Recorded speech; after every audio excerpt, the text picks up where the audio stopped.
I think about the kids of Annunciation and kids all over our state who have been traumatized. We're taking political votes instead of passing real solutions. Well, less than a year after the Annunciation Church shooting, the state Senate today passed a gun safety package that includes a ban on assault weapons. Today's vote is a significant milestone for the controversial legislation. And this may be its final stop, with a long road ahead in the evenly divided state house. But if it were to move forward, Minnesota would join a handful of other states with similar laws on the books. The states highlighted here have some sort of assault weapons ban in place.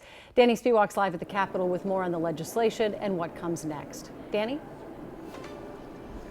Well, first, we should probably say that there is virtually no chance that this bill would become law this session because in the tied House, as you mentioned, Republican leadership has repeatedly blocked it from coming to the floor for a vote. But still, this was a significant vote today in the Senate. It was even unclear as of this morning whether they, with their one vote majority, had the votes to pass this bill. But the Senate, it turns out, did.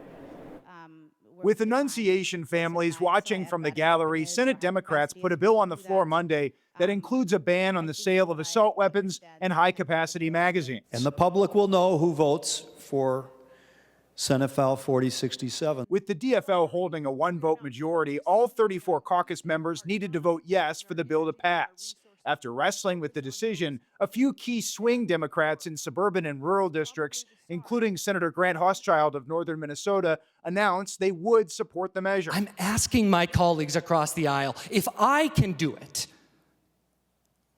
then you should too. But Republicans say the gun restrictions would be ineffective and unconstitutional. They offered a failed amendment that would have stripped the bill of its gun bans while retaining mental health and school safety funding. This is nothing but a political exercise. As Republican senators spoke on the floor, the parents of Harper Moisky, one of two kids killed at Annunciation, followed the debate from the chamber. So when I look at this bill before us today, I ask myself the most important question before us: would anything in it have stopped the horrors of that day?